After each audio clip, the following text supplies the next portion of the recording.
عليكم ورحمة الله وبركاته.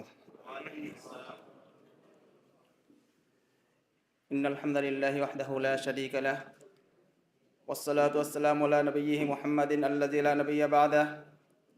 أما بعد فأعوذ بالله من الشيطان الرجيم. وما كان لمؤمن ولا مؤمنة إذا قضى الله ورسوله أمرا أن يكون لهم الخيرة من أمرهم ومن يعص الله ورسوله فقد ضل ضلالا مبينا.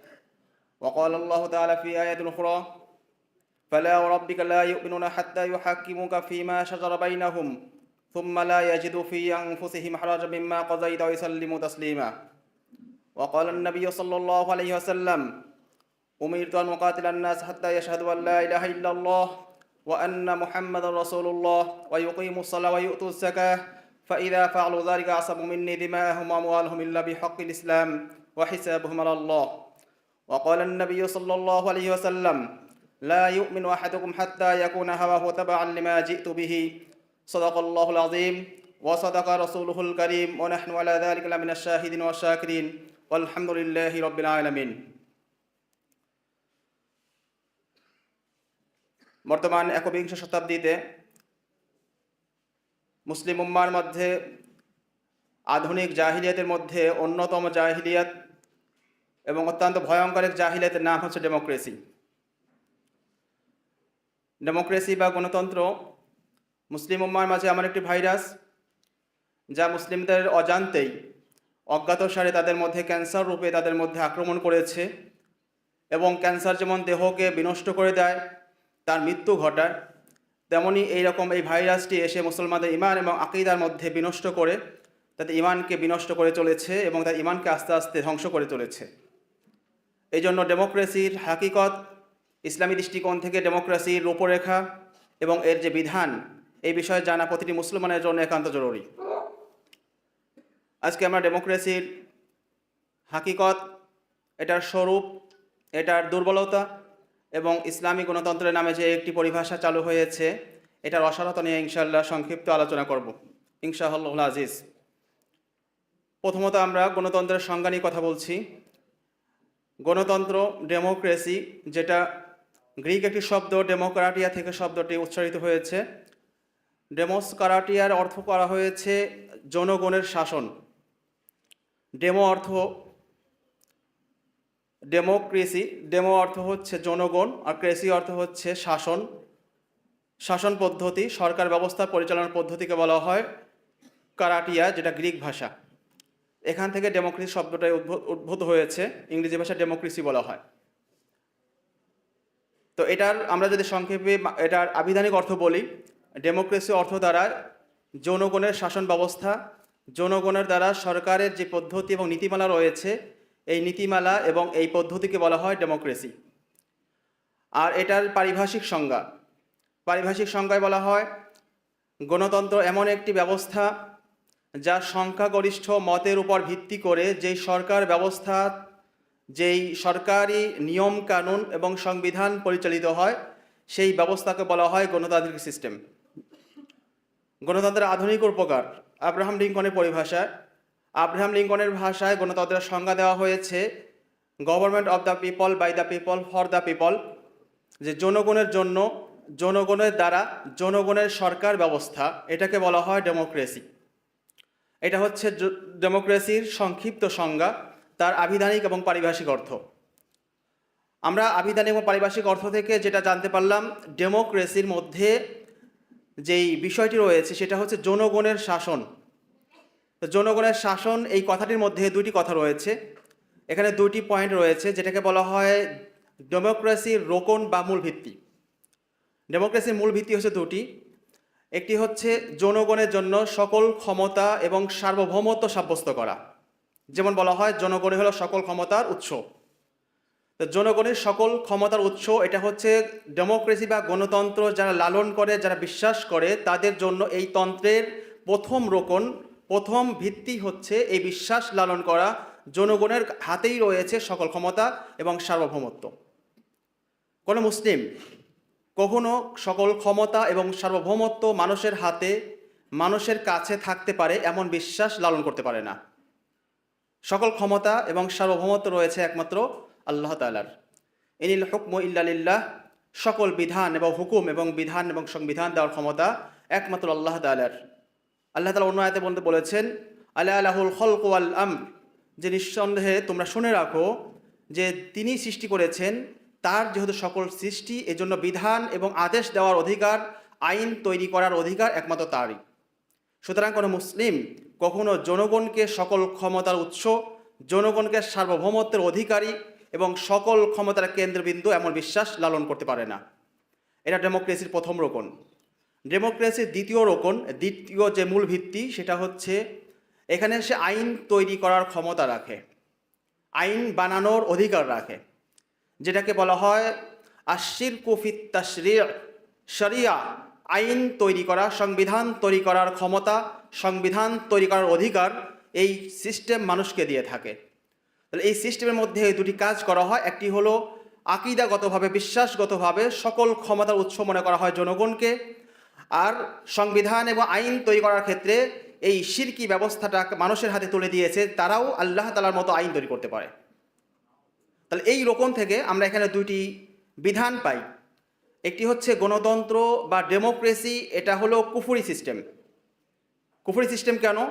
যেহেতু এই সিস্টেম মানুষকে আল্লাহ তাআলার ক্ষমতাকে অবিশ্বাস করে, আল্লাহ তাআলার সার্বভৌমত্বকে প্রত্যাখ্যান করে সেই ক্ষমতা মানুষের হাতে তুলে দিয়েছে।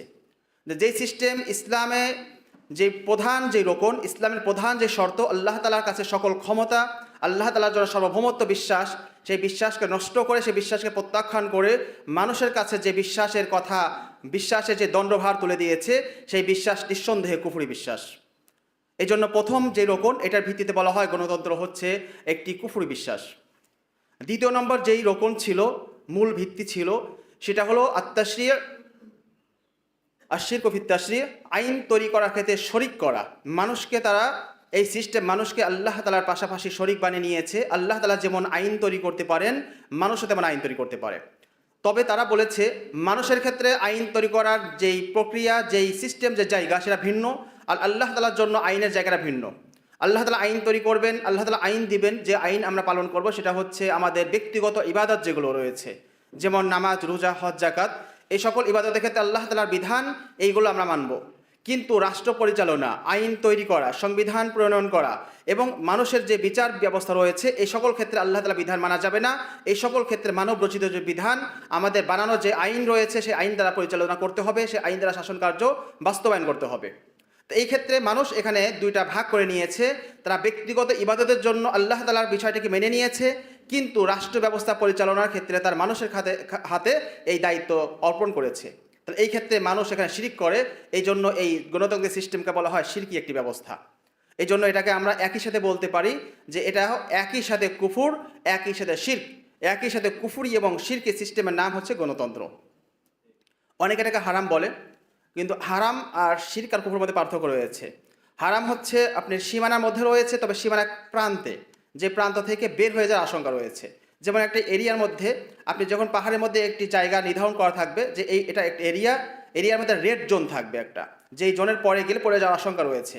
আপনি যে রেড জোনে পা রাখেন, আপনি হারামের মধ্যে আছেন, যে কোনো সময় পড়ে যেতে পারেন। কিন্তু আপনি যদি এই রেড জোন অতিক্রম করে আপনি পাহাড়ের নিচে পড়ে যান, তাহলে আপনি এই জায়গা থেকে খারিজ হয়ে গিয়েছেন, বের হয়ে গিয়েছেন। তো হারাম জিনিসটি এটা মানুষকে ইসলাম থেকে খারিজ করে না। হারাম এটা ইসলামের মধ্যেই থাকে, তবে তার বিধানটা এবং তার ঝুঁকিটা অনেক কঠিন। আর কুফর এবং শিরক বলার অর্থ হলো সে ইসলাম থেকে খারিজ, সে ইসলামী আকিদায় বিশ্বাসিতা সাংঘর্ষিক কোনো বিশ্বাস লালন করার কারণে তার ঈমান নষ্ট হয়ে যায় এবং ইসলাম থেকে খারিজ হয়ে যায়। এজন্য আমরা ডেমোক্রেসি এটাকে আমরা হারাম বলি না, এটা হচ্ছে কুফর এবং শিরক। কারণ হারাম হলো যেখানে আল্লাহ তাআলাকে মেনে নেওয়া হয়, আল্লাহ তাআলার সকল বিধানকে স্বীকার করা হয়, আল্লাহ এবং তার রসুলের ব্যাপারে সম্মান এবং শ্রদ্ধা রাখা হয়, এবং সকল বিষয়গুলো মেনে নেওয়া সত্ত্বেও মাঝে মধ্যে সে কারণবশত বা কোনো প্রবৃত্তির অনুসরণের কারণে সে বিধান লালন করতে পারে না, মানতে পারে না, এটাকে বলা হয় হারাম। আর কুফর আর শিরক হলো আকীদাগতভাবে আপনার বিশ্বাসের মধ্যে এমন কোনো বিশ্বাস লালন করা, যে বিশ্বাস আল্লাহ এবং তার রসুলের কোনো বিধানকে প্রত্যাখ্যান করে, আল্লাহ এবং তার রসুলের শ্রদ্ধা এবং সম্মানকে নষ্ট করে, আল্লাহ এবং তার রসুলের যে গুরুত্ব এটা মানুষের জীবন থেকে বিদায় করে, এমন কোনো বিশ্বাস, এমন কোনো আকীদা রাখা, এটা হচ্ছে কুফর, এটা হচ্ছে শিরক। গণতন্ত্র এটা হলো কুফর এবং শিরকি ব্যবস্থা, এর মধ্যে কোনো সন্দেহ নেই। গণতন্ত্র বা ডেমোক্রেসি, এটার সাথে ইসলামের সম্পর্ক বা ইসলামের সাথে ডেমোক্রেসি পার্থক্য কী? ইসলামের সাথে ডেমোক্রেসির পার্থক্য তিনটা চ্যাপ্টারে বা তিনটা ধাপে আমরা আলোচনা করব। একটি ধাপ হচ্ছে মৌলিক পার্থক্য। ইসলামের সাথে ডেমোক্রেসির মৌলিক কয়েকটি পার্থক্য রয়েছে। একটি পার্থক্য হচ্ছে আমরা ডেমোক্রেসির যেই সংজ্ঞা, আমরা যে রোকন বলেছি সেটার মধ্যে চলে আসছে যে ডেমোক্রেসির সিস্টেমের মধ্যে ক্ষমতা একমাত্র মানুষের হাতে দেওয়া হয়, সার্বভৌমত্ব এবং সকল ক্ষমতা মানুষের কাছে থাকে। কিন্তু ইসলাম বলে যে সকল ক্ষমতার উৎস এবং সকল ক্ষমতার মালিক একমাত্র আল্লাহ তাআলা। এই জন্য ডেমোক্রেসি প্রথমত ইসলামের সাথে এই জায়গা বিরোধ, ইসলামের সাথে সাংঘর্ষিক। যে ডেমোক্রেসি যেখানে সকল ক্ষমতা মানুষের হাতে দিয়ে থাকে, ইসলাম সেখানে সকল ক্ষমতার উৎস এবং সকল ক্ষমতার অধিকারী বা মালিক একমাত্র আল্লাহ তাআলাকে মনে করে। এটা হচ্ছে প্রথম পার্থক্য। দ্বিতীয় নম্বর পার্থক্য হলো যে ডেমোক্রেসি সিস্টেম আপনাকে যে কোনো আইন তৈরি করার ক্ষমতা দেয়, চাই সেটা ইসলামের পক্ষে থাকুক বা বিপক্ষে থাকুক, সেটা আল্লাহ এবং তার রসুলের সম্মান বজায় রাখুক বা তাদের সম্মানকে বিনষ্ট করা হোক, সকল আইন তৈরি করার নিরঙ্কুশ যেই অধিকার দেওয়া হয়, এই অধিকার দেয় ডেমোক্রেসি সিস্টেম। কিন্তু ইসলাম আপনাকে ওই সকল আইন তৈরি করার অধিকার দেয় যেই আইনগুলো আল্লাহ এবং তার রসুল কোরআন এবং সুন্নাহর মধ্যে স্পষ্ট করেননি, যেগুলোকে বলা হয় ইজতেহাদি বিষয়। ইজতেহাদি বিষয় ছাড়া যে সকল বিধান কোরআন এবং সুন্নাহর মধ্যে স্পষ্ট ভাষায় রয়েছে, সে সকল বিষয়ে কোনো আইন তৈরি করার ক্ষমতা ইসলাম আপনাকে দেয় না। এটা দ্বিতীয় নম্বর পার্থক্য। তৃতীয় নম্বর পার্থক্য, গণতান্ত্রিক সিস্টেমের যে আইন, সংবিধান, এই আইন এবং সংবিধান হচ্ছে পরিবর্তনশীল। এতে রদ বদল হয়, এতে পরিবর্তন করা যায়, এটাকে উগ্র করা যায়, এটা রহিত করা যায়। কিন্তু কোরআন এবং সুন্নাহ, ইসলাম, এটার মধ্যে কোনো রদ বদল নেই, এটার মধ্যে কোনো পরিবর্তন নেই, এটার মধ্যে কোনো ধরনের রহিতকরণের কোনো ব্যাপার নেই। এটা চিরস্থায়ী আইন এবং কিয়ামত পর্যন্ত এই আইন কোরআন এবং সুন্নাহ যেভাবে দেওয়া আছে সেভাবেই বলবৎ থাকবে। 3 নম্বর পার্থক্য। এই তিনটা হচ্ছে কোরআন এবং সুন্নাহ বা ইসলামের সাথে গণতন্ত্রের মৌলিক পার্থক্য, মৌলিক জায়গা, আকীদাগত পার্থক্য। 2 নম্বর পার্থক্য স্বাধীনতার দিক থেকে। ইসলাম আমাদেরকে কি স্বাধীনতা দেয় আর গণতন্ত্র বা ডেমোক্রেসি আমাদেরকে কি স্বাধীনতা দেয়, এই দিক থেকে 4টি পার্থক্য রয়েছে। আপনার কথাগুলো মনোযোগ দিয়ে শুনবেন। ইনশাআল্লাহ আমি আলোচনার শেষে কিছু প্রশ্ন করব, যে প্রশ্নের ভিত্তিতে ইনশাআল্লাহ পুরস্কার ব্যবস্থা রয়েছে কর্তৃপক্ষের পক্ষ থেকে। এই জন্য আলোচনাগুলো একটু কোট করবেন। স্বাধীনতার দিক থেকে গণতন্ত্র বা ডেমোক্রেসির সঙ্গে ইসলামের 4টি পার্থক্য রয়েছে। ডেমোক্রেসি মানুষকে 4 ধরনের স্বাধীনতা প্রদান করে। একটি হচ্ছে তার আকীদা বা বিশ্বাসের স্বাধীনতা। ডেমোক্রেসি বলে মানুষের বিশ্বাসের স্বাধীনতা দেওয়া হয়েছে, সে যে কোনো বিশ্বাস লালন করতে পারে, সে যে কোনো আকীদা লালন করতে পারে, যার ফলে একই সাথে কোনো ব্যক্তি নিজেকে মুসলমান, একই সাথে নিজেকে হিন্দু, একই সাথে সে ঈদের নামাজও আদায় করে, একই সাথে সে মূর্তি পূজায় শরিক হয়। তার আকীদা বিশ্বাস হলো, অনেক রাজনৈতিক নেতাদের বক্তব্য থেকে শোনা যায় যে আমি হিন্দুও নই, মুসলিমও নই। এর কারণ হলো তাকে আকীদাগত স্বাধীনতা দেওয়া হয়েছে, যে ইসলামের মধ্যে পরিপূর্ণভাবে প্রবেশ করা তার জন্য জরুরি নয়। সে গণতান্ত্রিক এই স্বাধীনতার ভিত্তিতে সে বলে যে আমি নিজেকে মুসলিমও মনে করি না, নিজেকে হিন্দুও মনে করি না। তো এটা হচ্ছে ধর্মীয় স্বাধীনতা, বিশ্বাসের স্বাধীনতা। তো বিশ্বাসের স্বাধীনতার কারণেই মানুষের মধ্যে কুফুর এবং শিরক তাদের মধ্যে প্রবেশ করেছে এবং তাদের ঈমানকে নষ্ট করে দিচ্ছে। কিন্তু ইসলাম এই জায়গায় বিশ্বাসের স্বাধীনতা দেয় না। ইসলাম এই জায়গায় বিশ্বাসের জায়গায় আল্লাহ এবং তার রসুলের আনিত যেই দিন, এই দিনের যেই একটা রোড ম্যাপ রয়েছে, একটি কাঠামো রয়েছে, এই কাঠামোর বাহিরে কোনো বিশ্বাসকে সে অ্যাকসেপ্ট করে না, সেটাকে সে কখনো গ্রহণ করতে পারে না। 2 নম্বর জায়গা, 2 নম্বর হচ্ছে বাক স্বাধীনতা। ডেমোক্রেসি আপনাকে কমপ্লিট বাক স্বাধীনতা প্রদান করে। এই বাক স্বাধীনতার দোহাই দিয়ে গণতান্ত্রিক রাষ্ট্রে, গণতান্ত্রিক আইনে আপনি যদি আল্লাহ এবং তার রসুলকে গালি দেন, তাহলে এই সিস্টেম আপনাকে অ্যাকসেপ্ট করবে, বলবে হ্যাঁ তোমার এই অধিকার রয়েছে। কিন্তু ইসলাম এই জায়গাতে কঠোর। আল্লাহ এবং তার রসুলকে যদি কেউ গালি দেয়, তাহলে সে হত্যাযোগ্য অপরাধ করে থাকে। তো ইসলামের সঙ্গে কোরআন গণতন্ত্রের যেই 2 নম্বর মৌলিক পার্থক্য, স্বাধীনতার জায়গায় যে পার্থক্য, সেটা হচ্ছে বাক স্বাধীনতা। ইসলাম এই জায়গায় আপনাকে বাক স্বাধীনতা দেয়নি, আপনার জিহ্বাকে কন্ট্রোল করার কথা বলেছে, জিহ্বাকে নিয়ন্ত্রণ রাখার কথা বলেছে। কোরআন এবং সুন্নাহর বিরুদ্ধে যায় এমন কোনো কথা, এমন কোনো বিষয় আপনার মুখ থেকে বের হওয়ার কোনো সুযোগ দেয়নি। 3 নম্বর স্বাধীনতা, মালিকানা স্বাধীনতা। মালিকানা হচ্ছে আপনার অর্থ উপার্জন। আপনি পৃথিবীতে যে কোনোভাবে অর্থ উপার্জন করতে পারবেন, আপনাকে সকল ধরনের স্বাধীনতা দেওয়া হয়ে থাকে। আর এই স্বাধীনতার ভিত্তিতেই বর্তমান ডেমোক্রেসি সিস্টেমে পুঁজিবাদ এবং অবাধ সম্পদ আরোহণ করার যে একটি প্রক্রিয়া, যে একটি আগ্রহ এবং লোভ লালসা তৈরি হয়েছে, সেটা হচ্ছে তৃতীয় নম্বর এই মালিকানার স্বাধীনতার কারণে। মালিকানার স্বাধীনতার কারণেই বর্তমানে সুদ, ঘুষ, সিন্ডিকেট এবং বিভিন্ন ধরনের যেই অর্থনৈতিক দুর্নীতি এবং লেনদেন রয়েছে, এটা হলো তৃতীয় নম্বর এই মালিকানার স্বাধীনতা অবাধ করে দেওয়ার কারণে মানুষের মধ্যে এই দুর্নীতিগুলো প্রচার এবং প্রসার লাভ করেছে। 4 নম্বর স্বাধীনতা ব্যক্তিগত স্বাধীনতা। ডেমোক্রেসি আপনাকে ব্যক্তিগতভাবে স্বাধীনতা প্রদান করে। আপনাকে কোনো সিস্টেমের মধ্যে, আপনাকে কোনো সালাদের মধ্যে, আপনাকে সিয়ামের মধ্যে বা রোজা বা হজ, জাকাত এগুলো আদায় করার ক্ষেত্রে কখনো বাধ্য এবং কখনো আপনাকে চাপ প্রয়োগ করবে না। ডেমোক্রেসি বলবে যে আপনি চাইলে নামাজ পড়বেন, আপনি চাইলে নামাজ পড়বেন না, আপনি চাইলে রোজা রাখবেন, চাইলে রোজা রাখবেন না, আপনাকে কমপ্লিট স্বাধীনতা দিয়েছে। এই স্বাধীনতার কারণেই বর্তমান মানুষের মধ্যে কয়েকটি রোগ, কয়েকটি প্রবলেম প্রসার এবং বিস্তার লাভ করেছে, যেমন ব্যভিচার, লিভ টুগেদার, সমকামিতা, এই ধরনের যে সকল অশ্লীল এবং সমাজ বিধ্বংসী যে সকল চারিত্রিক অধপতনের যে সকল কাজ রয়েছে, এটা এই প্রসার লাভ করেছে একমাত্র ব্যক্তিগত স্বাধীনতার অজুহাত দিয়ে। এই 4টি স্বাধীনতা গণতন্ত্র মানুষকে দিয়ে থাকে, যেখানে ইসলাম এই 4 ধরনের স্বাধীনতার ক্ষেত্রে লিমিট এবং নির্দিষ্ট একটি লিমিট করে দিয়েছে, নির্দিষ্ট একটি কাঠামো দিয়ে দিয়েছে। এর বাহিরে ইসলামের মধ্যে যাওয়ার কোনো সুযোগ নেই। তো ডেমোক্রেসি আপনাকে ধীরে ধীরে আপনাকে অমানবিক, আপনাকে অশ্লীল, আপনাকে জাব্বার এবং আপনাকে মানুষের মধ্যে অতিরিক্ত জুলুম করার, জালিম বানানোর একটি প্রক্রিয়া, যেটার মাধ্যমে মানুষের মধ্যে অরাজকতা এবং মানুষের মধ্যে বিশৃঙ্খল তৈরি করবে। কিন্তু ইসলাম আপনাকে সুশৃঙ্খল, ইসলাম আপনাকে শান্তি, ইসলাম আপনাকে নির্দিষ্ট একটি কাঠামোর মধ্যে রেখে দুনিয়া এবং আখিরাতের শান্তি নিশ্চিত করতে চায়। এই জন্য ইসলামের সাথে গণতন্ত্রের যেই স্বাধীনতার পার্থক্য, এই 4টি জায়গায় পার্থক্য থাকার কারণে গণতন্ত্র ইসলামের মধ্যে অনেক বড় পার্থক্য রয়েছে। এরপর অনেকের ধারণা ডেমোক্রেসির মধ্যে ভোট একটি ব্যবস্থা রয়েছে। ভোটের ক্ষেত্রে অনেকের ধারণা ভোট আর ইসলামে রয়েছে একটি শুরা ব্যবস্থা। শুরা ব্যবস্থা আর ভোটকে অনেকের ধারণা যে এই দুইটা কাছাকাছি জিনিস, ভোট এবং শুরা হচ্ছে পরামর্শ। ইসলামের শুরা একটি ব্যবস্থা রয়েছে, যার মাধ্যমে খলিফা নির্বাচিত হন, যার মধ্যে বিভিন্ন ফয়সালা বা বিভিন্ন নিয়ম বা বিভিন্ন আইন কার্যকর পরিচালনা করা হয়। তো ডেমোক্রেসি সিস্টেমের মধ্যে রয়েছে ভোট সিস্টেম। তো অনেকের ধারণা ভোট এবং শুরা দুটি একই সিস্টেম, দুটি একই নিয়ম, কিন্তু আদতে দুটি এক নয়, দুটার মধ্যে অনেক পার্থক্য রয়েছে। আমি 4টি পার্থক্যের কথা বলছি। 1 নম্বর পার্থক্য, ডেমোক্রেসির মধ্যে যে ভোট রয়েছে, এই ভোট নেওয়া হয় সকল ধরনের মানুষ থেকে।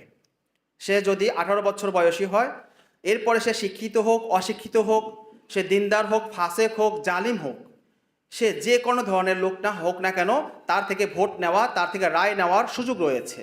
এই ক্ষেত্রে দেশের মধ্যে সবচেয়ে জ্ঞানী যে ব্যক্তি আর দেশের মধ্যে সবচেয়ে মূর্খ, বলদ এবং সবচেয়ে অথর্ব যে ব্যক্তি, উভয় ব্যক্তির ভোটের মান সমান। অথচ আপনি যদি একটি দাঁড়িপাল্লায় এক পাশে 1 কেজি স্বর্ণ রাখেন আর এক পাশে 1 কেজি পাথর রাখেন, এই দুটার দাম কি সমান হতে পারে? কিন্তু গণতন্ত্র সিস্টেম বলা হয়েছে যে এখানে জ্ঞানী ব্যক্তি এবং মূর্খ ব্যক্তির দাম সমান।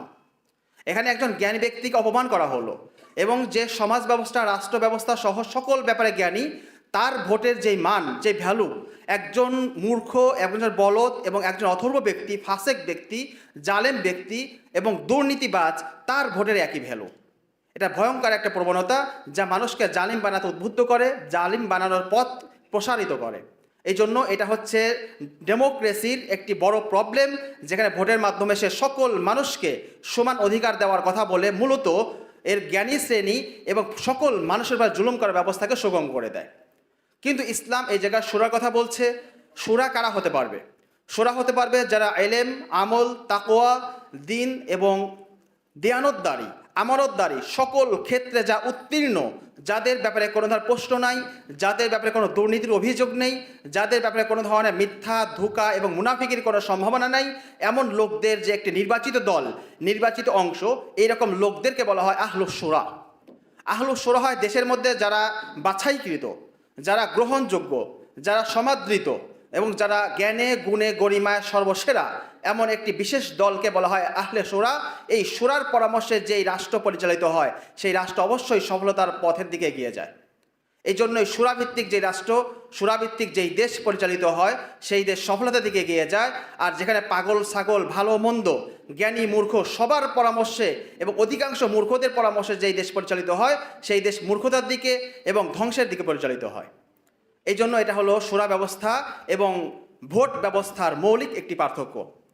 দুই নম্বর পার্থক্য হলো ভোটিং সিস্টেমের মধ্যে এখানে ইসলামের পক্ষে বা বিপক্ষে থাকুক, জনগণের কল্যাণকর জন্য হোক অথবা জনগণের জন্য অকল্যাণকর হোক, অধিকাংশ মানুষ যদি ভোট দেয় তাহলে সেই ভোট গৃহীত হয়। চাই সেখানে রাজা বা বাদশাহ সে সন্তুষ্ট থাকুক চাই না থাকুক, সেই ভোট অনুযায়ী আইন হয়ে যায়, ফয়সালা হয়ে যায়। কিন্তু ইসলাম বলে যে ভোট বা সুরা, যেখানে আহলে সুরা বলছি, সুরা শুধুমাত্র ওই সকল বিষয়ে পরামর্শ বা রায় দিতে পারবে যে সকল বিষয়ে কোরআন এবং সুন্নাহর সুস্পষ্ট আইন এবং বিধান বর্ণিত হয়নি। উদাহরণস্বরূপ, সুদ সুস্পষ্ট একটি হারাম বিধান। এখন অধিকাংশ মানুষ যদি ভোট দেয় যে সুদ আজকে থেকে আমাদের জন্য হালাল, তাহলে গণতান্ত্রিক সিস্টেম আজকে থেকে হালাল হয়ে যাবে, আজকে থেকে বৈধ হয়ে যাবে। কিন্তু সুরার লোকেরা যদি সবাই মিলে, আল্লাহ না করুন, সবাই মিলে যদি বলে যে আজকে থেকে সুদ হালাল, আজকে থেকে সুদ অনুমোদিত, তবুও ইসলামী দৃষ্টিকোণ থেকে সুদ কখনো হালাল হবে না। তাহলে সুরা শুধুমাত্র ওই সকল বিষয়ে রায় দিতে পারে যে সকল বিষয়ে কোরআন এবং সুন্নাহয় স্পষ্ট দিক নির্দেশনা নেই। কিন্তু ভোট, এটা সকল বিষয়ে রায় দেওয়ার, সকল বিষয়ে ভোট দেওয়ার অধিকার রয়েছে। যে কোনো বিষয়ে যদি খসড়া আইন তৈরি করা হয়, সেটা সংসদে হোক অথবা জাতীয় নির্বাচনের ক্ষেত্রে হোক, যে কোনো ক্ষেত্রে যদি কোনো একটি বিষয় নিয়ে খসড়া তৈরি করা হয়, তাহলে সংসদ সদস্য অথবা নির্বাচনের ক্ষেত্রে সকল দেশের মানুষ যে কোনো ব্যাপারে তারা রায় দিতে পারে, যে কোনো ব্যাপারে ভোট দিতে পারে। এটা হলো 2 নম্বর পার্থক্য সুরা এবং ভোটের মধ্যে। 3 নম্বর পার্থক্য হচ্ছে ভোটিং সিস্টেমের মধ্যে যিনি প্রধানমন্ত্রী থাকেন বা প্রেসিডেন্ট থাকেন, তার নিজস্ব কোনো ক্ষমতা থাকে না। এখানে যদি 300 সদস্যের মধ্যে যদি 151 জন যে কোনো একটি আইনের পক্ষে, যে কোনো একটি বিষয়ের পক্ষে যদি রায় দিয়ে দেয়, তাহলে প্রেসিডেন্টেরও ক্ষমতা নেই সে আইনকে বাতিল করার। সে বাধ্য, এবং অধিকাংশ সংখ্যাগরিষ্ঠ যেই সংসদ সদস্য রয়েছে তাদের মত মানতে, তাদের মত অনুযায়ী আইন তৈরি করতে প্রেসিডেন্ট বা প্রধানমন্ত্রী বাধ্য থাকেন। এই যে বাধ্যবাধকতা, এটা হচ্ছে ভোটিং সিস্টেমের দুর্বলতা। কিন্তু খেলাফা এবং ইসলামী দৃষ্টিকোণ থেকে যদি সুরার অধিকাংশ সদস্য কোনো একটি ব্যাপারে রায় দেয়, কোনো একটি ব্যাপারে পরামর্শ দেয়, তাহলে খলিফা বা আমিরের জন্য সেই আইন বা সেই রায় মেনে নেওয়াটা বাধ্যতামূলক নয়। তিনি যদি মনে করেন যে এই রায়টা জনগণের জন্য কল্যাণমূলক নয়, জনগণের জন্য উপকারী নয়, তাহলে তিনি চাইলে এই আইন বাদ দিয়ে ভিন্ন কোনো আইনও তিনি জারি করতে পারেন। তাহলে এখানে খলিফাকে বাধ্য করার অধিকার সুরা কখনো রাখে না। এখানে ভোটার যারা, তারা প্রেসিডেন্ট বা প্রধানমন্ত্রীকে যে কোনো আইন তৈরি করে যে কোনো আইনের ব্যাপারে তাকে বাধ্য করতে পারে। 4 নম্বর পার্থক্য হচ্ছে গণতান্ত্রিক সিস্টেমে যারা সম্মানিত এবং অসম্মানিত, যারা আল্লাহ তাআলাকে স্বীকার করে বা যারা আল্লাহ তাআলাকে অস্বীকার করে, যারা আল্লাহ তাআলাকে শ্রদ্ধা করে, সম্মান করে এবং যারা আল্লাহ তাআলাকে গালিগালাজ করে, উভয় ব্যক্তির ভোটের মান সমান। সকলের ভোটের অধিকার রয়েছে, সকলের রায় দেওয়ার ক্ষমতা রয়েছে। কিন্তু ইসলাম বলেছে যে সুরার মধ্যে কখনো কাফের, কখনো জালেম ব্যক্তি সুরার সদস্য হতে পারবে না। সুরার মধ্যে শুধুমাত্র মুসলিম যারা ইসলাম এবং মুসলমানের জন্য কল্যাণকামী, যারা হিতাকাঙ্ক্ষী, একমাত্র তারাই রায় দেওয়ার ক্ষমতা রাখে, তারাই সুরার সদস্য হওয়ার অধিকার রাখে। এই ক্ষেত্রে ভোটিং সিস্টেম এখানে কাফের, মুশরিক, হিন্দু, বৌদ্ধ, খ্রিস্টান এদের মধ্যে কোনো পার্থক্য করে না, যে কোনো ব্যক্তিকে ভোট দেওয়ার অধিকার দিয়ে দেয়। শুধু এতটুকুই নয়, তারা এই ভোটিং সিস্টেমের মাধ্যমে চাইলে তাদের রাষ্ট্রপ্রধান, তাদের আমির, তাদেরকে এমন কোনো ব্যক্তিকেও নির্ধারণ করতে পারে যে আল্লাহ এবং তার রসুলের বিরুদ্ধে অবস্থান গ্রহণ করে, আল্লাহ এবং তার রসুলের বিরুদ্ধে গালিগালাজ করে। তাহলে এই সিস্টেম আল্লাহ দ্রোহী, ধর্মত্যাগী এবং আল্লাহ তাআলা বিরুদ্ধ আচরণকারী ব্যক্তিকেও সম্মানের জায়গায় আসীন করে, যেখানে ইসলাম এই সকল ব্যক্তিকে প্রত্যাখ্যান করে এবং এই সিস্টেমকে পুরোপুরিভাবে বর্জন করে। এই 4টি হলো সুরা এবং ভোটিং সিস্টেমের মধ্যে মৌলিক পার্থক্য। এরপরে আমরা বলছি গণতান্ত্রিক সিস্টেমের দুর্বলতা। গণতান্ত্রিক সিস্টেম ও ইসলামী রাষ্ট্র ব্যবস্থার মধ্যে কিছু পার্থক্য রয়েছে, যেগুলো দ্বারা যে কোনো ব্যক্তি গণতান্ত্রিক সিস্টেমের দুর্বল অবস্থান এবং ইসলামী রাষ্ট্র ব্যবস্থা শক্তিশালী এবং ইসলামী রাষ্ট্র ব্যবস্থা মানুষের জন্য কল্যাণকামী হওয়ার ব্যাপারটা স্পষ্ট বুঝতে পারবে। তার মধ্যে একটি দুর্বলতা হলো গণতান্ত্রিক সিস্টেমে যে আইন ব্যবস্থা রয়েছে, যেই শাসন ব্যবস্থা রয়েছে, এই শাসন ব্যবস্থার ভিত্তি অনেক দুর্বল। অনেক দুর্বল হওয়ার কারণে অনেক সময় দেখা যায় এমন আইন তৈরি করা হয় যে আইনের থাকে অনেক ফাঁকফোকর হওয়ার সুবাদে যে কোনো অপরাধী অপরাধ করার পরও সে নিশ্চিত থাকে যে এই ফাঁকফোকর গলিয়ে সে জামিন নিয়ে বের হয়ে পুনরায় একই অপরাধ পুনরায় সে করার অধিকার এবং সুযোগ পেয়ে যায়। এটা আমাদের দেশসহ পুরা পৃথিবীর গণতান্ত্রিক রাষ্ট্রগুলোতে এটা ওপেন সিক্রেট যে যত বড় অপরাধী হোক না কেন সে জামিন নিয়ে বের হয়ে সেম অপরাধ একাধিকবার করার সুযোগ পায়। এটা হচ্ছে এখানে আইনি এমন কিছু দুর্বলতা রয়েছে, আইনি এমন কিছু প্রবলেম রয়েছে যেই প্রবলেমের কারণে অপরাধী ব্যক্তি কখনো সংশোধিত হয় না। সে সংশোধিত না হয়ে একই অপরাধ বারবার করে যায়, মৃত্যু পর্যন্ত সে অপরাধী থেকে যায় এবং মানুষকে সে কষ্ট দিয়ে যায়, মানুষের মধ্যে বিশৃঙ্খলা তৈরি করে। কিন্তু ইসলামী আইনে এখানে কোনো ফাঁকফোকর নেই। কোনো ব্যক্তি যে অপরাধ করে তাহলে সেই অপরাধীর শাস্তি তাকে পেতেই হয়, তাকে ফাঁকফোকর গলিয়ে সেই অপরাধ থেকে মুক্তি এবং পরিত্রাণ পাওয়ার কোনো সুযোগ নেই। 2 নম্বর দুর্বলতা, গণতান্ত্রিক সিস্টেমের 2 নম্বর দুর্বলতা হলো এই আইনের মধ্যে ধীরতা এবং অনেক স্লো একটা সিস্টেম কাজ করে। স্লো সিস্টেম কাজ করার কারণে মানুষের মধ্যে অনেক পেরেশানি, মানুষকে অনেক ভোগান্তি পোহাতে হয়। এমনও মামলা রয়েছে যে মামলাগুলোর মেয়াদ 20 বছর থেকে 30 বছর পর্যন্ত, এবং একজন ব্যক্তি দেখা যায় সে নিরাপদ, তার কোনো অপরাধ নেই, নির্দোষ ব্যক্তি, তাকে যে কোনো মিথ্যা মামলায় ফাঁসানো হয়েছে, কিন্তু জাজ এই জায়গায় ফয়সালা বা রায় দিতে গিয়ে তাকে 20 বছর থেকে 30 বছর লেট করে ফেলেছে। তার লাইফের অর্ধেক সময় তার জাহান্নামের মধ্যে থাকতে হয়েছে। এই যে ধীরতা, এই যে আস্তে আস্তে প্রক্রিয়া, এই ধীরতার অবলম্বন করার কারণে মানুষের জীবন অত্যন্ত দুর্বিষহ হয়ে পড়ে, মানুষের জীবন অত্যন্ত কষ্টকর হয়ে পড়ে এবং তাকে জীবনে বড় একটি অংশ ঝামেলায় পার করতে হয়। কিন্তু ইসলামী রাষ্ট্র ব্যবস্থা, ইসলামী শাসন ব্যবস্থায় আল্লাহ তাআলা কোরআন এবং সুন্নাহর মধ্যে যে বিধানগুলো দিয়েছেন, যে দণ্ডবিধি দিয়েছেন, এই দণ্ডবিধিগুলো যথাযথভাবে অল্প সময়ের মধ্যে সাক্ষ্য প্রমাণের ভিত্তিতে অল্প সময়ের মধ্যে কার্যকর করা হয়। যার কারণে এই জায়গায় যে অপরাধী হয় সে অল্প সময়ের মধ্যে শাস্তি পেয়ে যায়, আর যে নির্দোষ হয় সে অল্প সময়ের মধ্যে সে ছাড়া পেয়ে যায়, কাউকে অতিরিক্ত কোনো ভোগান্তি পোহাতে হয় না। 3 নম্বর পার্থক্য হলো বা দুর্বলতা হলো গণতান্ত্রিক সিস্টেমের যেই শাস্তির ব্যবস্থা, এটা মূলত কোনো শাস্তিই না। গণতান্ত্রিক সিস্টেমের মধ্যে শাস্তির সিস্টেম হলো আপনি যত বড় অপরাধী করেন না কেন, আপনি আপনার মেয়েকে, আপনার বোনকে যদি ধর্ষণ করার মতো ভয়ঙ্করতম অপরাধও কেউ করে, তার শাস্তি হলো জেল। জেলের মধ্যে তাকে 3 বেলা খাবার সার্ভ করা হয়, তাকে বিছানা দেওয়া হয়, তাকে যথাসময়ে তার গোসল, সাবান, তার সকল কিছু ব্যবস্থা করা হয়। সে এক সুন্দর এক জীবনযাপন করে জেলের মধ্যে, তার কোনো শাস্তি নেই।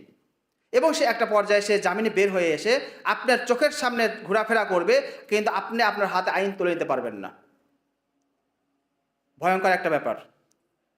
তো এই সিস্টেমের কারণে আপনার চোখের সামনে অপরাধী ঘোরাফেরা করছে, কিন্তু আপনার কিছু বলার নেই। তো এই সিস্টেমের মধ্যে আপনার শাস্তির মাত্রা, শাস্তির কোনো ভয়াবহতা নাই, যার কারণে অপরাধীদের অন্তরে কোনো ভয় থাকে না, অপরাধীদের অন্তরে কোনো ত্রাস থাকে না এবং তারা অপরাধ করার সাহস পায়, অপরাধ করার সুযোগ পায়। কিন্তু ইসলাম এই জায়গাতে অত্যন্ত কঠোর এবং তার দণ্ডবিধি অত্যন্ত ভয়ানক, অত্যন্ত মারাত্মক। যদি কোনো ব্যক্তি জিনা করে, কোনো ব্যক্তি ধর্ষণ করে, কোনো ব্যক্তি ডাকাতি করে, কোনো ব্যক্তি যদি চুরি করে, তাহলে তার জন্য বিধান রয়েছে হাত কাটার, তার জন্য বিধান রয়েছে হাত এবং পা একসাথে দুটি কেটে দেওয়ার, তার জন্য বিধান রয়েছে 100টি বেত্রাঘাত করার, তার জন্য রয়েছে 80টি বেত্রাঘাত করার, তার জন্য বিধান রয়েছে প্রস্তরাঘাতে, পাথরের আঘাতে তাকে হত্যা করার। এই ধরনের অত্যন্ত ভয়ানক শাস্তি সিস্টেম থাকার কারণে ইসলামী রাষ্ট্র ব্যবস্থায় অপরাধের মাত্রা 0.001%ও থাকে না। যেখানে ডেমোক্রেসি সিস্টেমে পরিচালিত রাষ্ট্র ব্যবস্থাগুলোতে অপরাধের মাত্রা 90% উপরে, 90+। অধিকাংশ অপরাধ প্রবণতার কারণ হচ্ছে এখানে শাস্তির যে সিস্টেম, শাস্তির যে নিয়ম, এই নিয়মের ক্ষেত্রে কোনো অপরাধী নিজেকে শাস্তিযোগ্য, তার যে কষ্ট হয়, তার যে সমস্যা হয় এমন মনে করে না। কিন্তু ইসলামে যদি কোনো ব্যক্তি চুরি করে তার হাত কাটার বিধান রেখেছে, ডাকাতি করলে হাত এবং পা কেটে দেওয়ার বিধান রেখেছে, জিনা ব্যভিচার করলে তার জন্য বেত্রাঘাত অথবা পাথর নিক্ষেপে হত্যার ব্যবস্থা রেখেছে। এমন কোনো আইন, এমন যদি কোনো দণ্ড একজনের উপর যদি প্রয়োগ করা হয়, পুরা দেশ ঠান্ডা হয়ে যাবে। একজন অপরাধীকে শাস্তি দেন, একজন ধর্ষককে আপনি মৃত্যুদণ্ড দেন, তাহলে পুরা দেশের লক্ষাধিক ধর্ষক সে ভয় পেয়ে যাবে এবং সে ধর্ষণ করার আগে 1,00,000 বার ভাববে। এই জন্য ইসলামী রাষ্ট্র ব্যবস্থার মধ্যে শাস্তির বৈচিত্র্য রয়েছে। বিভিন্ন অপরাধের মাত্রা ভেদে তার শাস্তির লিমিট এবং তার শাস্তির ধরনের মধ্যে কম বেশ রয়েছে। যেখানে গণতান্ত্রিক সিস্টেম সকল অপরাধের জন্য একই শাস্তি, জেল। জাস্ট মেয়াদে কম বেশ হয়, 6 মাস, 1 বছর, 2 বছর মেয়াদ কম বেশ হয়, কিন্তু শাস্তির ধরনের মধ্যে কোনো বৈচিত্র্য নেই। 5 নম্বর পার্থক্য হচ্ছে এই সিস্টেমের মধ্যে হত্যা ছাড়া বাকি সকল সিস্টেমে জামিন নিয়ে বের হওয়ার সুযোগ রয়েছে। আপনি যত বড় অপরাধী করেন না কেন, আপনাকে জামিন দিতে জজ বাধ্য থাকবে। শুধু হত্যার ক্ষেত্রে সেক্ষেত্রেও জামিন নেওয়ার সুযোগ রয়েছে, কিন্তু ইসলাম বলছে আপনি অপরাধ করছেন, আপনাকে ছাড়া হবে না। নবী করিম সাল্লাল্লাহু আলাইহি ওয়াসাল্লামের ক্ষেত্রে একটি ঘটনার পরিপ্রেক্ষিতে তিনি বলেছিলেন যে লাউ সারাকাত বিনতি ফাতিমাতু বিনতু মুহাম্মদ লা কাতাতু ইয়াদাহা, যদি আমার মেয়ে ফাতেমা আমার মেয়েও যদি চুরি করতো তবু আমি তার হাত কেটে দিতাম। এটা হচ্ছে ইসলামী শাসন ব্যবস্থার সৌন্দর্য। রাষ্ট্রপ্রধান, যিনি সর্বোচ্চ ক্ষমতার অধিকারী, তিনি বলছেন আমার কন্যা, রাজকন্যা শুধু দুনিয়ার ক্ষেত্রে নয়, আখিরাতের বিবেচনায় যিনি সকল মহিলা, সকল নারীদের সর্দার, তিনিও যদি চুরি করতেন তার হাত কাটতে আমি কখনো কসুর করতাম না। এটা হচ্ছে ইসলামী শাসন ব্যবস্থার সৌন্দর্য। কিন্তু আমাদের রাষ্ট্র ব্যবস্থা হচ্ছে প্রেসিডেন্ট, প্রধানমন্ত্রী, মন্ত্রী, এমপির ছেলে তো দূরে থাক, কোনো পাতি নেতাও যদি কোনো অপরাধ করে থাকে তার জন্য তার পক্ষে তারা যা প্রোটেক্ট দেয়, তাদেরকে এমপি, তাদের নেতা, তাদের দল তাদেরকে বের করার জন্য সর্বাত্মক শক্তি ব্যয় করে। এই ক্ষেত্রে শাস্তি তারা প্রয়োগ করতে দেয় না। এই সিস্টেম, এটা হচ্ছে গণতান্ত্রিক সিস্টেমের ভয়ঙ্করতম দুর্বলতা। গণতান্ত্রিক সিস্টেমের 6 নম্বর দুর্বলতা, এই সিস্টেম আপনাকে বলবে জনগণের শাসন, জনগণের মাধ্যমে আপনাদেরকে শাসন করে, আপনাদের নিজেদের আইনে শাসন করছে। এর দ্বারা আমরা আত্মতৃপ্তিতে ভুগি যে মনে হয় আমরা নিজেদেরকে নিজেরা শাসন করছি, নিজেদের বানানো আইনে শাসন করছি। কিন্তু বাস্তবতা হলো এই গণতন্ত্র একটি A to Z পুরাটাই একটা ধোঁকা। এই ধোঁকার মাধ্যমে এলিট শ্রেণী, যারা সমাজের শিল্পপতি, যারা সমাজের আমলা শ্রেণী, এরা ছাড়া ক্ষমতার এই স্বাদ কেউ আস্বাদন করতে পারে না। জনগণ আজীবন শুধু আম, সারা জীবন শুধু আঙ্গুর, সারা জীবন শুধু বড়ই বা তেঁতুলের যে স্বাদ দূর থেকে শুধু দেখেই শুধু আস্বাদন করে, কখনো জিহ্বায় নিয়ে আস্বাদন করার মজা, এটার যে আসল যে স্বাদ, এটা কেউ উপভোগ করতে পারে না। এই জন্য জনগণের শাসন এটা আধুনিক যুগের ভয়ঙ্করতম এক ধোঁকা, যেই ধোঁকায় পুরা পৃথিবী মানুষ এই ধোঁকা বিশ্বাস করে। অথচ বাস্তবতা হলো এই শাসন ক্ষমতা, এই আইনের যে পাওয়ার, এই পাওয়ারের যে সুবিধা, এই সুবিধাগুলো শুধুমাত্র এলিট শ্রেণীরাই পায়। জনগণের মধ্যে এই আইন, এই ক্ষমতার যে লাভ, এই ক্ষমতার যে বেনিফিট, এটা কখনো জনগণকে দেওয়া হয় না। এই জন্য এটাকে জনগণের আইন বলা হয় না, বস্তুত এটা হচ্ছে এলিট শ্রেণীর আইন, এলিট শ্রেণীর শাসন ব্যবস্থা। 7 নম্বর হচ্ছে অনেক ক্ষেত্রে অনেকেই বলে যে ডেমোক্রেসি হচ্ছে সংখ্যাগরিষ্ঠ মতের ভিত্তিতে পরিচালিত রাষ্ট্র ব্যবস্থা। কিন্তু বাস্তবতা হলো এটা কোনো সংখ্যাগরিষ্ঠ মতের ভিত্তিতে ওই রাষ্ট্র ব্যবস্থা পরিচালিত হয় না। এখানে যেই অধিকাংশ মানুষের মত নেওয়া হয়, আমি একটি উদাহরণ দিলে বিষয় ক্লিয়ার হবে। মনে করেন একটি ছাত্রাবাসে 100 জন ছাত্র রয়েছে। 100 জন ছাত্রকে প্রতিদিন ডাল আর রুটি দেওয়া হয়, নাস্তা দেওয়া হয়। তো একদিন অনেকের মধ্যে কানাঘুষা শুরু হলো যে আমরা প্রতিদিন ডাল রুটি খাচ্ছি, আমাদের তো ডাল রুটি ভালো লাগছে না, আমরা অন্য খাবার নেব। তো 20 জন বললো যে না, আমরা ডাল রুটিই খাবো। 80 জন বললো যে না, ডাল রুটি আমরা খাবো না, আমরা ভিন্ন কোনো খাবার খাবো। তখন যে প্রক্টর, সে বললেন ঠিক আছে ভোট হোক, তোমাদের আমরা মতামত গ্রহণ করি। তো ঠিক আছে, ভোট নেওয়া হলো। তো ভোটের মধ্যে সবাই লিখলো, 20 জন লিখলো আমরা ডাল এবং রুটি খেতে চাই। 80 জনের মধ্যে তারা 8 ভাগে বিভক্ত হয়ে গেল। কেউ বললো আমরা সিঙ্গারা খাবো, কেউ বললো আমরা সমোসা খাবো, কেউ বললো আমরা পুরি খাবো, কেউ বললো অমক খাবো, তমক খাবো। এইভাবে তার 8টা ভাগে বিভক্ত হয়ে তারা ভোট দিল। পরে ভোট গ্রহণ করার পর দেখা গেল যে 10 জন করে একটা বিষয় ভোট পাওয়া গিয়েছে। ডাল রুটির পক্ষে আসে 20 জনের ভোট। তাহলে কোনটা ভোট জয়ী হলো? ডাল রুটির পক্ষে। এখন বলেন এই 20 জন এই যে জয়ী হলো, এটা গণতান্ত্রিক সিস্টেম অনুযায়ী ঠিক আছে কিনা? ঠিক আছে, কারণ প্রত্যেকটার পক্ষে 10 জন করে আছে। বাকি যে সিঙ্গারার পক্ষে 10 জন, সমোসার পক্ষে 10 জন, পুরীর পক্ষে 10 জন, বা আরও অন্য যে নাস্তা রয়েছে সেগুলোর পক্ষে 10 জন করে, যে 8টা ভাগ হয়ে গিয়েছে 80 জন। আর বাকি 20 জন বলছে যে না, আমরা ডাল রুটি খেতে চাই। তো দেখা গেল 20 জন ব্যক্তি অধিকাংশ ব্যক্তি হওয়ার কারণে বাকি 80 জন অধিকাংশ হওয়া সত্ত্বেও তাদের রায় বাতিল হয়ে এই 20 জনের পক্ষেই মত আসলো এবং 80 জন তারা এটার বিরোধিতা করা সত্ত্বেও তাদের মত এখানে বাস্তবায়িত হলো না। ডেমোক্রেসি সুকৌশলে আপনাদেরকে এভাবে ধোঁকা দেয়। আপনাদেরকে বলা হয় অধিকাংশ মানুষের ভোট, কিন্তু ভোটকে এরা বিভাজন করে। তারা 2 জন রাখে না, তারা 4 জন 5 জন 6 জন 7 জন 10 জন পর্যন্ত লোক রাখে, যার কারণে একটি এলাকায় ভোট 8-10 ভাগ হয়ে যায়। 8-10 ভাগ হওয়ার পর যদি দেখা যায় যে বিজয়ী হয়েছে সে 50,000 ভোটের মধ্যে সে পেয়েছে 20,000, আর বাকি 9 জন পেয়েছে 30,000। তা 30,000 লোক এই লোককে চায় না, এই লোককে সে 30,000 লোক চায় না, মাত্র 20,000 লোক চায়, তবুও এই লোকটা জয় হয়ে গিয়েছে। তাহলে একটি থানার মধ্যে 50,000 লোকের মধ্যে যে 20,000 লোক চায়, অধিকাংশ লোক না চাওয়া সত্ত্বেও ডেমোক্রেসি সিস্টেমে গলত থাকার কারণে, ডেমোক্রেসি সিস্টেমের মধ্যে দুর্বলতা থাকার কারণে এই 20,000 লোকের রায়কেই অধিকাংশ রায় বলে এই ব্যক্তির বিজয় ঘোষণা করা হয়। তাহলে পার্সেন্ট হিসাবে এটা খুবই বোঝার বিষয় যে পার্সেন্ট হিসাবে যে গণতান্ত্রিক সিস্টেমে বলা হয় অধিকাংশ রায়, ওই অধিকাংশ রায় কখনো বাস্তবায়িত হয় না। অধিকাংশ রায় তখনই হতো যখন প্রত্যেকটা জায়গায় 2 জন ব্যক্তি থাকতো, কিন্তু কোনো জায়গায় 2 জন ব্যক্তি রাখা হয় না, সব জায়গায় রাখা হয় 4, 5, 10 জন পর্যন্ত রাখা হয়, যারা পুরা ভোট ভাগ হয়ে যায়। এবং পুরা দেশ যদি ভাগ হিসাব করেন, পুরা দেশের যদি 18 কোটি হয়, কখনো কোনো সরকার 9 কোটি প্লাস ভোট পায় না, তবুও সে সংখ্যাগরিষ্ঠ ভিত্তিতে সে সরকার হয়ে যায়। এটা হচ্ছে আমাদের ধোঁকা। এই ধোঁকার মাধ্যমে আমাদেরকে ঘোল খাওয়ানো হচ্ছে। 8 নম্বর দুর্বলতা। 8 নম্বর দুর্বলতা হলো এই সিস্টেমের মধ্যে যদি মানুষের কোনো বাস্তবিক কোনো প্রবলেম থাকে, সেই প্রবলেমকে ভূক্ষেপ করা হয় না, অধিকাংশ মানুষ যা চায় সেটাকেই প্রাধান্য দেওয়া হয়। উদাহরণস্বরূপ, আমরা এক জায়গায় সফরে যাচ্ছি, একটা ট্যুরে যাচ্ছি, ট্যুরের মধ্যে আমরা বাসের সদস্য হচ্ছি 40 জন। 40 জনের মধ্যে 10 জন ব্যক্তির তাদের টয়লেট, তাদের জরুরাতের প্রয়োজন হয়েছে, তারা বলছে বাস থামাতে হবে, কিন্তু 30 জন বলছে না, বাস থামানো যাবে না। তাহলে বলেন গণতান্ত্রিক আইনে কাদের কথা বাস্তবায়িত হবে? 30 জনের কথা। এখন এই 10 জনের বাস্তবিক প্রয়োজন থাকা সত্ত্বেও ওই 30 জনের অধিকাংশের মতের ভিত্তিতে এই 10 জনের যে সুবিধা বা দরকার, এই দরকারটাকে তারা ভ্রুক্ষেপ করে না, তাদের বাস্তবিক প্রয়োজনকে খেয়াল করে না। তারা শুধু ওই আক্ষরিক সিস্টেম রোবটের মতো শুধু কপি করে যে হ্যাঁ অধিকাংশ পক্ষে যেহেতু ভোট আছে বাস থামানো যাবে না, এটাই রায় জয়যুক্ত হবে, এটার ভিত্তিতে বাস থামানো যাবে না। বাকি 10 জন কী করবে? পেশাব পায়খানা করে পুরা বাসকে দুর্গন্ধ করে দিবে।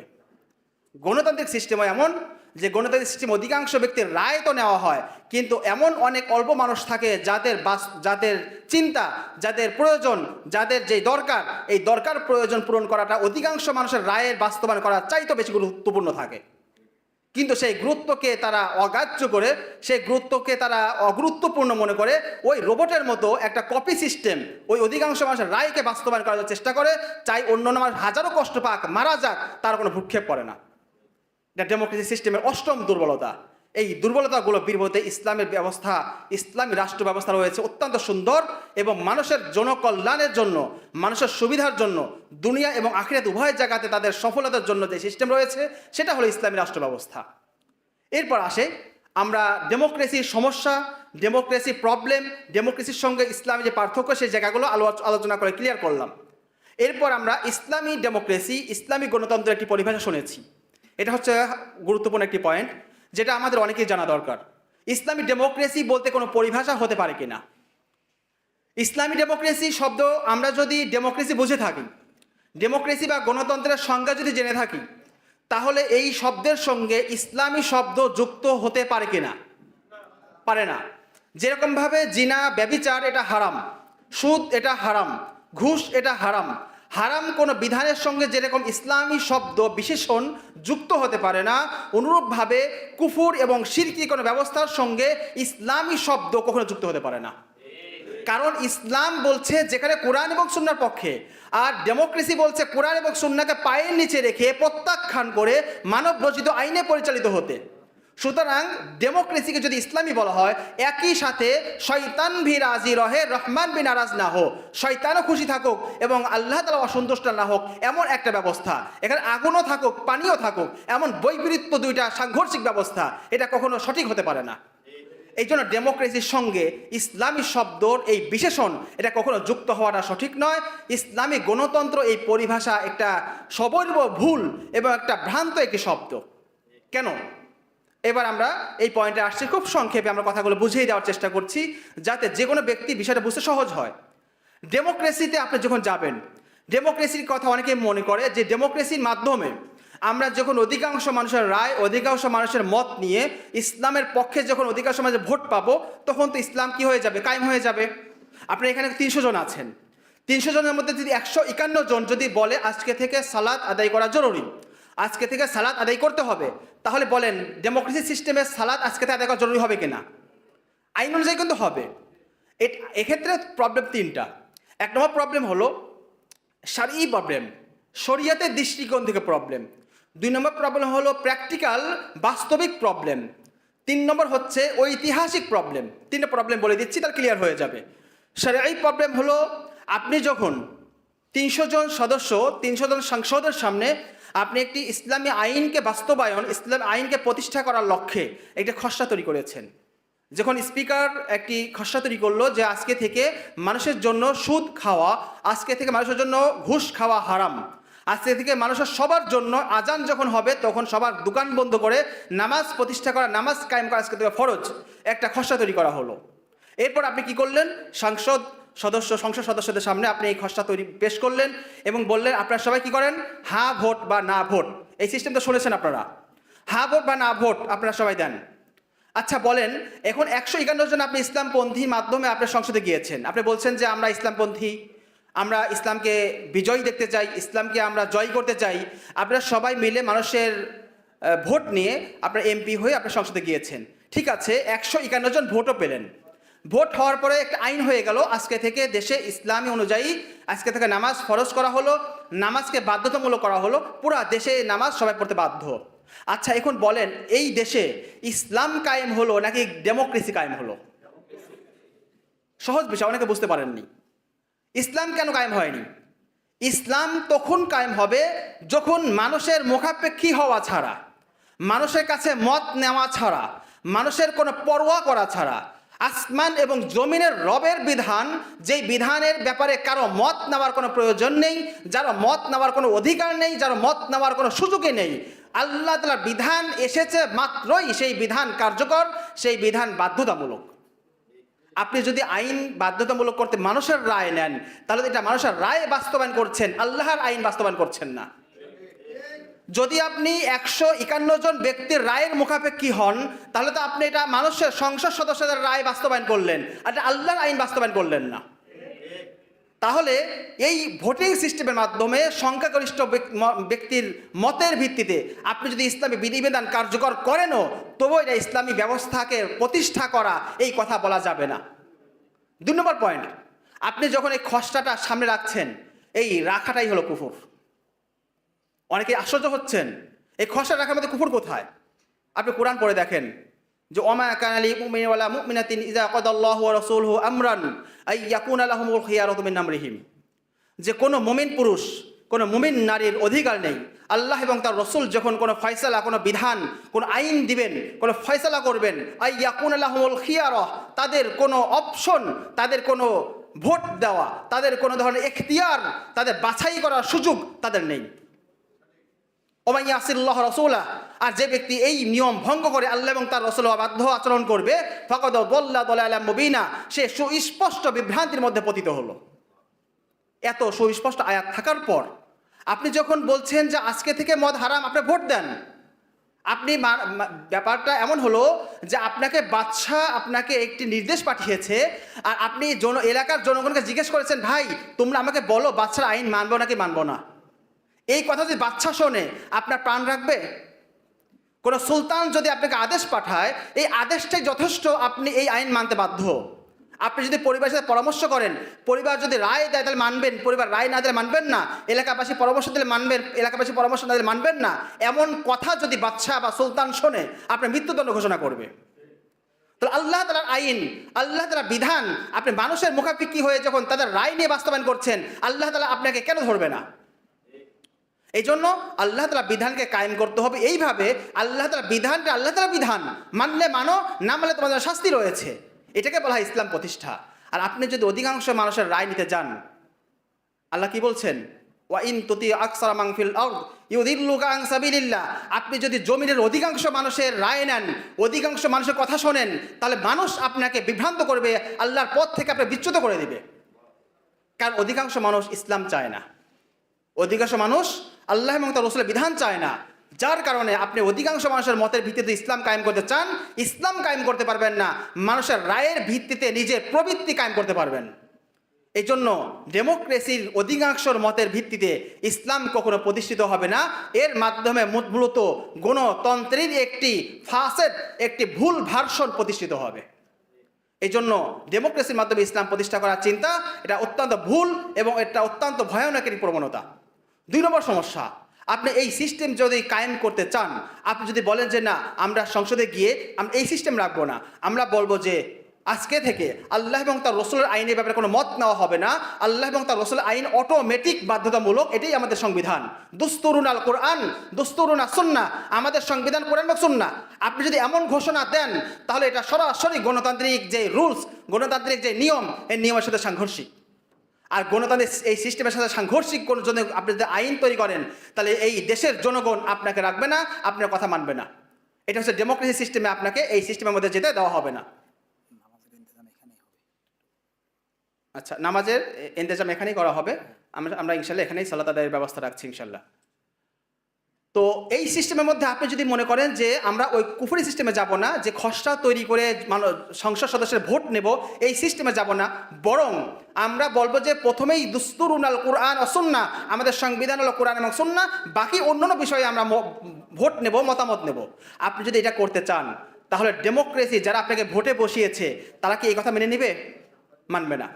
3 নম্বর সমস্যা, যদি দেশের জনগণ মেনেও নেয়, যদি দেশের জনগণ কোনোভাবে আপনি তাদের কনভিন্স করতে পারেন যে হ্যাঁ এটা ঠিক, মেনেও নেয়, কিন্তু পশ্চিমা প্রভু যারা গণতন্ত্র এবং ডেমোক্রেসি যারা জন্মদাতা, যারা আবিষ্কারক, তারা কখনো আপনাকে মেনে নেবে না।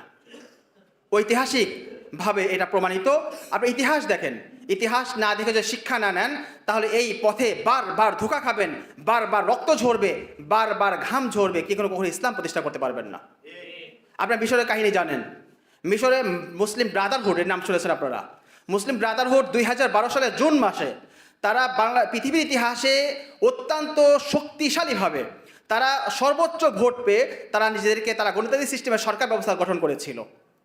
কিন্তু যখন ডক্টর মুরসি তিনি তার ভাষণে বলেছিলেন, কোরআন হাতে নিয়ে বলেছিলেন দুস্তুরুন আল কোরআন, আমাদের সংবিধান হবে কোরআন, এই কথা হজম করতে না পেরে আমেরিকা মিশরের সেনাবাহিনীর মধ্যে কু ঘটিয়ে তারা 1 বছরের মাথায় 2013 সালের 3রা জুলাই তাকে সামরিক অভ্যুত্থানের মাধ্যমে তাকে উৎখাত করে এবং ডক্টর মুরসিকে জেলে বন্দী করে তাকে ধীরে ধীরে স্লো প্রয়োজনে তাকে হত্যা করে দেয়। আপনি কয়টা ইতিহাস দেখবেন? তিউনিসিয়ার মধ্যে দেখেন, রশিদ ঘানুসি যখন ইসলামপন্থী যারা ছিল, তারা যখন ভোটের মাধ্যমে তারা বিজয় অর্জন করতে যাচ্ছিল, তখন সরকার যখন বুঝতে পারলো যে ইসলামপন্থী যারা গণতান্ত্রিক সিস্টেমে যারা ইসলাম কায়েম করার কথা বলে, তখন যারা ভোটের মাধ্যমে যখন জয়ী হওয়ার যারা দ্বার প্রান্তে ছিল, তখন সরকার আইন তৈরি করে বিরোধীদেরকে দমন পীড়ন করে 30,000 মানুষকে তারা গ্রেফতার করে এই সিস্টেমকে নস্যাৎ করে দেয়। তিউনিসিয়া যান, আলজেরিয়াতে যান, এমনকি তুরস্কে যান, কোনো জায়গায় গণতান্ত্রিক সিস্টেমের মাধ্যমে ইসলামকে কায়েম করার পথকে কখনো সুগম রাখা হয়নি। সব জায়গায় এই পথকে বাধাপ্রাপ্ত করা হয়েছে, এই জায়গায় বাধা দেওয়া হয়েছে। এই জন্য গত 100 বছরের মধ্যে, গত 1 শতাব্দীর মধ্যে আপনি ইখওয়ানুল মুসলিমের জন্ম 1928 খ্রিস্টাব্দে, জমিয়াতে উলামায়ে হিন্দের জন্ম 1919 সালে, জামাতে ইসলামীর জন্ম 1941 সালে। 3টি পৃথিবী বিখ্যাত 3টি বড় দল, এই 3টি দল গণতান্ত্রিক সিস্টেমে গত 100 বছর ধরে পৃথিবীতে ইসলাম কায়েম করার চেষ্টা করে যাচ্ছে, কিন্তু ভুল পথে যাওয়ার কারণে, শত্রুর দেখানো পথে যাওয়ার কারণে তারা ঘুরপাক খাচ্ছে, বালুচক্রে চোরা বালির মধ্যে তারা বারবার ঘুরপাক খাচ্ছে, কিন্তু ইসলাম কায়েম করতে পারছে না। জমিয়তে উলামায়ে হিন্দ, জমিয়তে উলামায়ে পাকিস্তান 70 দশকে মুফতি মাহমুদ রহিমাহুল্লাহ পাকিস্তানের মধ্যে যখন ঘুষ, সুদ, মদকে হারাম ঘোষণা করেছিলেন, তার পরের দিন জুলফিকার আলী ভুট্টো তাকে পদচ্যুত করে, তাকে বরখাস্ত করে, তাকে এই পদ থেকে তাকে বঞ্চিত করে এবং পদচ্যুত করে দেয়। একটা আইন, সুদ ঘুষ নিষেধ করেছিলেন, 1 রাতে ব্যবধানে তাকে পদচ্যুত করা হয়েছে। জামাতে ইসলামী 1941 সাল থেকে কত রক্ত ঝরালো, কত কুরবানি দিল, পৃথিবীতে কোথাও 1 ইঞ্চি ইসলাম কায়েম করতে পারলো না। মুসলিম ব্রাদারহুড আরও পুরাতন, আরও শক্তিশালী, আরও গোছালো। 1928 সালে তাদের জন্ম, তারা 49 সালে তাদের প্রতিষ্ঠাতা হাসানুল বান্না শহীদ হলেন। 1952 সালে রাজা ফারুককে তারা নিয়ে এসে তারা নিজেদেরকে অবস্থান শক্তিশালী করলো, মিশে তারা শক্তিশালী হলো। এবং 52 রাজা ফারুকের পর যখন জামাল আব্দুল নাসির আসলো, সে পরবর্তীতে তাদেরকে হুমকি মনে করে তাদের বিরুদ্ধে উৎখাত করলো এবং তাদের বিরুদ্ধে তারা বিভিন্ন ধরনের মামলা দিয়ে তাদের সকলকে তারা বন্দি করলো। সাইয়েদ যেই সাইয়েদ একজন মিশরের যে সাইয়েদ, ওনার নাম কি, সাইয়েদ কুতুব রহিমাহুল্লাহ, ওনাকে কিন্তু ফাঁসি দেওয়া হয়েছে এই জামাল আব্দুল নাসিরের আমলে। আর জামাল আব্দুল নাসের সে ক্ষমতায় এসেছিল কিন্তু ইখওয়ানুল মুসলিমের সাহায্যে। তা যাদের সাহায্যে সে ক্ষমতায় আসলো, তাদেরই নেতা, তাদেরই ধর্মীয় বড় ব্যক্তিত্বকে সে ফাঁসিতে ঝোলালো। চিন্তা করে দেখেন, এখানে শিক্ষা নেওয়া রয়েছে। আপনার মাধ্যমে সিঁড়ি হিসাবে ব্যবহার করবে, আপনাকে ইসলাম কায়েম করতে দেবে না। আনোয়ার সাদাত আসলো, আনোয়ার সাদাত এসে যখন আনোয়ার সাদাত বিরোধিতা করা হয়, আনোয়ার সাদাত একই কাজ করলো। এখন মুসলিমে হাজার হাজার কর্মীকে গ্রেফতার করলো। হোসনি মুবারক আসলো 80 সালে, সেম কাহিনী। এই জন্য এই সিস্টেমে আপনি যদি ইসলাম কায়েম করতেও যান, আপনি সকল সিস্টেম লিগাল সিস্টেমে যদি যান, তবু আপনার সিস্টেম আপনাকে গ্রহণ করবে না, এই সিস্টেম আপনাকে উৎখাত করে দিবে। এই জন্য এই সিস্টেম ইতিহাস থেকে শিক্ষা নেওয়া উচিত। এই সিস্টেমের মাধ্যমে ইসলাম কখনো কায়েম হবে না। এই জন্য ডেমোক্রেসি সিস্টেম এটা কুফরি সিস্টেম, শিরকি সিস্টেম, আকিদাগত দিক থেকে ভয়ঙ্কর ব্যাপার। পাশাপাশি ঐতিহাসিক বাস্তবতা বলে এই সিস্টেমে তারা পৃথিবীর 1 ইঞ্চি জমিনে 1 সেকেন্ডের জন্য কখনো কি হয়নি, ইসলাম প্রতিষ্ঠিত হয়নি। ইসলাম বর্তমানে প্রতিষ্ঠিত আছে পৃথিবীতে অনেক জায়গায়, প্রায় 20 লক্ষাধিক বর্গ কিলোমিটার মধ্যে ইসলাম প্রতিষ্ঠিত হয়েছে। আর সেই প্রতিষ্ঠিত হয়েছে গণতন্ত্রের মাধ্যমে না, সেটা হচ্ছে আল্লাহ এবং তার রসুলের দেখানো পথে, নববী মানহাজে। নববী মানহাজে খোরাসানের দিকে তাকান, মধ্যপ্রাচ্যের বিভিন্ন অঞ্চলের দিকে তাকান, আফ্রিকার দিকে তাকান। এই সমস্ত অঞ্চলে বর্তমানে অনেক ভূখণ্ডে ইসলাম প্রতিষ্ঠিত হয়েছে। আর সেই ইসলাম প্রতিষ্ঠিত হয়েছে কিসের মাধ্যমে? নববী মানহাজে। এই জন্য এই ডেমোক্রেসি, গণতন্ত্র শত্রু দেখানো পথ থেকে ফিরে নববী মানহাজে যদি আমরা ফিরে না আসি, তাহলে হাজারো রক্ত ঝরবে, হাজারো ঘাম ঝরবে, কিন্তু আমরা কখনো ইসলাম কায়েম করতে পারবো না। এই জন্য ডেমোক্রেসির ধোঁকা থেকে আমাদের মুসলিম উম্মাহকে বের হয়ে আসতে হবে। এই শিরকি কুফরি মতবাদ, এটার যে খারাপি, এটার দুর্বলতা, এটা প্রবলেম, এগুলো উম্মার মধ্যে জানাতে হবে। এই জাহিলিয়াতভাবে সতর্ক হতে হবে। হয়তো আগামী প্রজন্মের মাধ্যমে আল্লাহ তাআলা আমাদের দ্বারা এই দিনের এই জমিনের মধ্যে আল্লাহর দিনকে বিজয়ী করবেন, দিনের পতাকায় উড্ডয়ন করবেন। আল্লাহ তাআলা আমাদেরকে সেই তৌফিক এবং সেই এনায়েত আল্লাহ তাআলা আমাদেরকে তৌফিক দান করুন। আমি সংক্ষেপে 2-3টে প্রশ্ন করছি। জি, ওইটা আলাদা আলোচনা, ওইটার জন্য আমরা অন্য আলোচনা করছি। নববী মানহাজের ক্ষেত্রে আমরা 6টি পয়েন্ট বলছি। একটি হলো দাওয়া, প্রথমে দাওয়া দিতে হবে। আমরা যেমন দাওয়া দিচ্ছি বর্তমান, জাহিলিয়া তাওহীদ, তাওহীদের কথা বলতে হবে। লা ইলাহা ইল্লাল্লাহ কালিমার ব্যাখ্যা, বৈপ্লবিক যে ব্যাখ্যা রয়েছে এটা জানাতে হবে মানুষকে। তাগুতের অর্থ কী এগুলো জানাতে হবে, নওয়াকিদুল ঈমান কি এগুলো জানাতে হবে, আল ওয়ালা ওয়াল বারা কি এগুলো জানাতে হবে। পাশাপাশি আধুনিক জাহিলিয়াত যেমন democracy, secularism, nationalism, modernity, feminism, এই ধরনের যে সকল আধুনিক জাহিলিয়া রয়েছে, এই সকল ব্যাপারে যখন সতর্ক করব, আধুনিক কুফরি ব্যাপারে যখন আমরা সতর্ক করব, মানুষকে দাওয়া দেব। দাওয়া দেওয়ার পর তারবিয়া দিতে হবে, মানুষকে ইলম শিক্ষা দিতে হবে, বিভিন্ন বিধানগুলোর ব্যাপারে তাদেরকে তারবিয়া দিতে হবে, জানাতে হবে। এরপর রয়েছে রাসূল সাল্লাল্লাহু আলাইহি ওয়াসাল্লামের সিরাত থেকে পাওয়া যায়, তিনি সাহাবাদেরকে পথে দাওয়া দিয়েছেন, তারবিয়া দিয়েছেন, এরপর হিজরত করেছেন, নুসরাত পাওয়া গিয়েছে, এরপর ইআদাদ এবং তারা প্রিপারেশন নিয়েছেন যুদ্ধের জন্য, এবার চূড়ান্ত 6 নম্বর পর্যায়ে হলো জিহাদ করেছেন। এইভাবে তারা ইসলামের উপরে একটা রাষ্ট্র ব্যবস্থা, ইসলামী একটা রূপরেখা তারা কায়েম করতে পেরেছিলেন। এই জন্য আমাদের প্রথম যে কাজ, দাওয়ার কাজটাকে শক্তিশালী করা। দাওয়ার মাধ্যমে ধীরে ধীরে নববী যে মানহাজ সিরাত থেকে আমরা পাই, সেই ধীরে ধীরে ধাপে ধাপে আমাদের আগাতে হবে। এটা হচ্ছে নববী মানহাজ। এই জন্য কুফরি সিস্টেম থেকে বের হয়ে এসে আমরা প্রথমে তাওহীদের কথা বলছি, তাওহীদের দাওয়াত দিচ্ছি এবং আধুনিক জাহিলিয়াত এইগুলোর ব্যাপারে মানুষকে সতর্ক করছি। এগুলোর মাধ্যমে যখন একটা লোক তৈরি হয়ে যাবে, নবী করিম সাল্লাল্লাহু আলাইহি ওয়াসাল্লাম মদিনাতে গিয়ে 20% মুসলিম যখন ইসলামের পক্ষে চলে আসছে, তখন মদিনাতে ইসলাম কায়েম হয়ে গিয়েছে। বর্তমান বাংলাদেশে 2% লোক আপনাদের পক্ষে নেই, 2% লোক ইসলাম চায় না। এই জন্য দাওয়ার মাধ্যমে যদি আপনি শরিয়ার পিপাসা, ইসলামী শাসন ব্যবস্থার সৌন্দর্য যদি প্রকাশ করতে পারেন, পিপাসা জাগাতে পারেন, তাহলে হয়তো আগামীতে আমাদের প্রজন্মই হয়তো আমরা দেখে যেতে পারবো ইসলামী শাসন ব্যবস্থার সৌন্দর্য, ইসলামী শাসন ব্যবস্থার যে আলো, এটা হয়তো আমরা দেখে যেতে পারবো। এই জন্য দাওয়ার কাজটা জারি রাখা। আমরা এখনই মারামারি, হারাহানি, রক্তপাত এগুলোর দিকে যাবো না, এগুলোর দিকে যাওয়ার কথা বলছিও না। আমরা আমাদের অনেকগুলো ধাপ অতিক্রম করতে হবে। আমাদের বাংলাদেশের প্রেক্ষাপট অনেক জটিল, অনেক সমীকরণ অত্যন্ত জটিল। এই জন্য এই জায়গাতে বাড়াবাড়ি না করে আমাদের মৌলিক কাজের দিকে ফোকাস করতে হবে। আমরা প্রথম যে দুটো কাজ বারবার বলছি, একটা হচ্ছে দাওয়া আর তারবিয়া, এলেম শিক্ষা করতে হবে। আপনি এই যে আমাদের যে আমরা যে কথাগুলো বলছি, এই কথাগুলো ডিটেলস জানতে হবে। না জানা থাকলে আমাদের সমস্যা হবে। তাকফিরের উসুলগুলো জানতে হবে। অনেকে আছে কুফুর শিরিক বলা মাত্রই মানুষকে কাফের বলে দেয়, মানুষকে গুমরাহ বলে দেয়। এগুলো থেকে বেঁচে থাকতে হবে। এই জন্য তাকফিরের মূলনীতিগুলো জানতে হবে। এগুলো সব কিছু মৌলিক তারবিয়া। এই জন্য দাওয়া এবং তারবিয়ার মাধ্যমে একটা জেনারেশন তৈরি করতে হবে। এই জেনারেশন পরবর্তী দ্বিতীয় ধাপে তৃতীয় ধাপে গিয়ে ইনশাল্লাহ নববী মানহাজে ইনশাল্লাহ ইসলামের দিকে আগে এগিয়ে যাবে। খোরাসান বা মধ্যপ্রাচ্যের দিকে তাকালে আপনি ধোঁকা খাবেন না। ওরা অনেক জেনারেশন পার করে এসে ওরা এই ধাপে আসছে। আমাদের দেশ কিন্তু ওই পর্যায়ে এখনো যায়নি। আমাদের অনেক ধাপ অতিক্রম করতে হবে। এই জন্য আমরা ভুল পথে ছিলাম এতদিন। ভুল পথ থেকে ব্যাকে আসতে হবে, সঠিক পথে আগাতে হবে। সঠিক পথে সময় লাগবে, তারা হওয়ার কিছু নাই।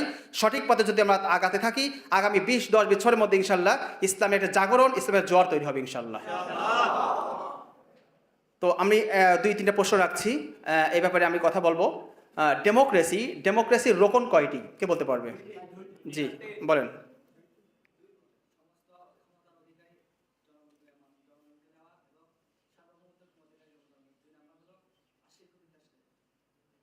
এটা বাংলা বলেন।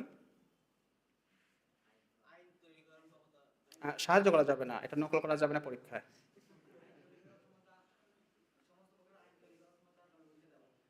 মাশাআল্লাহ, বসেন।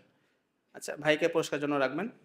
আচ্ছা, আরেকজন বলেন যে ডেমোক্রেসির মধ্যে স্বাধীনতা দেওয়া হয়েছে কয়টি জিনিসের, কে বলতে পারে? যে কোনো একজন দাঁড়ান।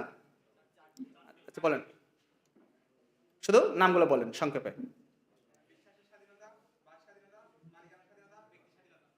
মাশাআল্লাহ, যদি দেখে বলেছেন, কিন্তু এগুলো মুখস্থ রাখবেন, ইনশাআল্লাহ উপকার হবে। আর 3 নম্বর প্রশ্ন, আধুনিক এই ডেমোক্রেসির যে দুর্বলতাগুলো বলছি, 8টি দুর্বলতা বলছি, যে কোনো 3টি দুর্বলতাকে বলতে পারবে।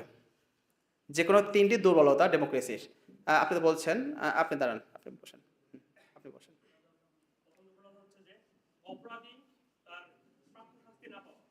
জি।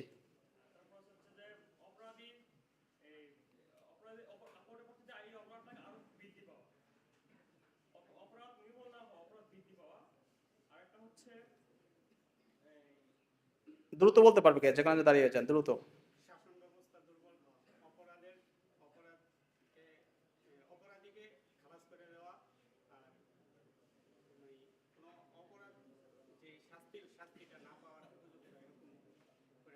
আরেকটু সুন্দর করে বলতে হবে, বলেন। শাসন ব্যবস্থার দুর্বলতা, উপযুক্ত শাস্তি না পাওয়া, হত্যা ব্যতীত বাকি অপরাধের শাস্তি পরিপূর্ণ না পাওয়া, মানে জামিন হয়ে যাওয়া। মাশাআল্লাহ, বসেন। এই ভাইকে রাখবেন। আচ্ছা, আরেকটি প্রশ্ন, ডেমোক্রেসির সংজ্ঞা কি, কে বলতে পারবে? আব্রাহাম লিঙ্কনের যে সংজ্ঞা, এটা বাদে আমি যে সংজ্ঞা প্রথমে বলেছিলাম সেটা সংজ্ঞাটা বলবেন। এটা তো আব্রাহাম লিঙ্কনের ভাষা, আমি এটার মূল একটা সংজ্ঞা বলেছিলাম। কে বলতে পারবে? দাঁড়িয়ে বলবেন, যে বলবেন দাঁড়িয়ে বলবেন। জি। না না, এটা তো আমি বলছি আব্রাহাম লিঙ্কন, আমি এটা ছাড়া আমি আরেকটা সংজ্ঞা বলেছিলাম। না, এটা তো তার আবিধানিক অর্থ, পারিভাষিক অর্থ বলবেন। কে বলতে পারবে?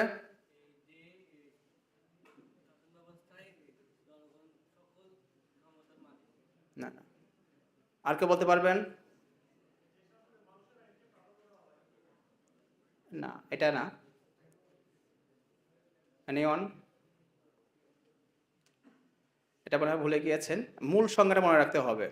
সংখ্যাগরিষ্ঠ মতের ভিত্তিতে যেই সরকার ব্যবস্থা, সংখ্যাগরিষ্ঠ মতের ভিত্তিতে যেই সরকার ব্যবস্থা, সেটাকে বলা হয় ডেমোক্রেসি সিস্টেম। এটা খুব গুরুত্বপূর্ণ, সংক্ষিপ্ত। এটা অনেক সংজ্ঞাগুলো সারসংক্ষেপ আমি বানিয়েছিলাম। এটা অনেক সংজ্ঞার সারসংক্ষেপ। এটা সংখ্যাগরিষ্ঠ মতের ভিত্তিতে যে সরকার ব্যবস্থা, সেটাকে বলা হয় ডেমোক্রেসি বা ডেমোক্রেসি সিস্টেম। আচ্ছা, ডেমোক্রেসি সিস্টেম এটা শিরক কেন, কে বলতে পারবে? বলেন।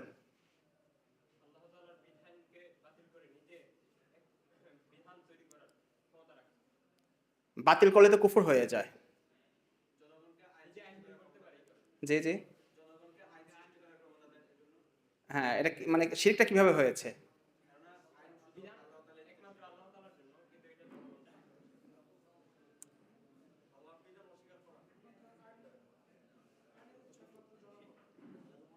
আর কে বলতে পারবে?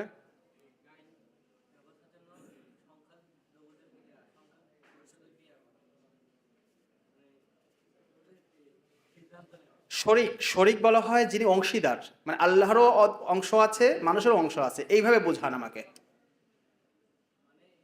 আল্লাহ তাআলার অংশদারিত্ব কোথায় আর মানুষের অংশদারিত্ব কোথায়? কে বলতে পারবে একটু ক্লিয়ারলি? আপনি আবার বলছেন না? আচ্ছা বলেন।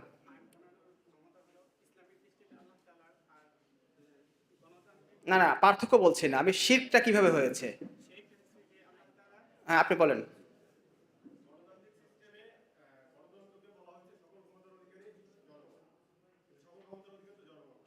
না, শিরক সিস্টেমে বুঝছেন না। শিরক বলা হয় যেখানে দুইজন শরিক থাকে। আল্লাহ তাআলা এবং জনগণ দুইটা কোন কোন ক্ষেত্রে শরিক, আমি এটা ক্লিয়ার বলছিলাম, হয়তো খেয়াল করেননি।